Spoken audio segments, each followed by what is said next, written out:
Guru SD diduga korban pembunuhan di Lampung, rekan minta jemput yang datang calon tunangan korban. Sebelum ditemukan tewas diduga jadi korban pembunuhan, seorang guru SD di Tanjung Raya, Kabupaten Mesuji, Lampung sempat balas WA rekan. Seorang guru SD yang meninggal dunia diduga korban pembunuhan di Mesuji itu bernama Rosia Aprilia.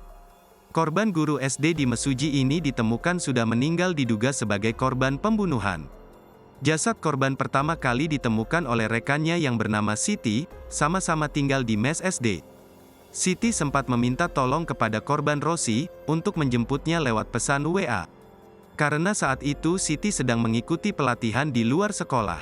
Jadi gini mas, ibu Siti itu kan lagi ikut pelatihan, nah dia itu minta tolong dijemput oleh guru SD bernama Rosi itu lewat pesan WA dan sempat dijawab OTW, ujar warga sekitar, sebut saja Yanti, bukan nama sebenarnya.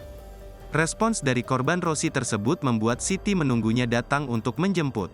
Namun bukannya Rosi yang menjemput Siti, tapi pacar Rosi yang kabarnya sebentar lagi mau melangsungkan pertunangan. Siti sempat menghubungi Rosi lagi lewat WA tapi sudah tidak ada jawaban.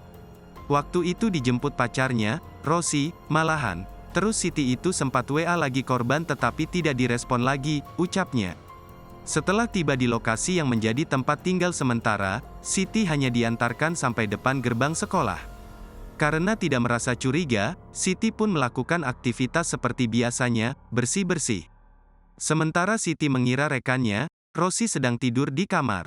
Karena sudah sore hari, Siti pun mencoba membangunkan rekannya Rosi untuk mengajak salat asyar. Bu Rosi bangun sholat asyar, udah sholat asyar belum? Ujar Yanti menirukan suara Siti. Karena tidak kunjung ada jawaban, Siti pun membuka pintu kamar tempat Rosi tidur untuk membangunkannya. Sontak Siti kaget hingga lari ke keluar kamar dan mengabarkan kejadian tragis yang dialami Rosi ke warga sekitar. Download Tribun X sekarang, menghadirkan lokal menjadi Indonesia.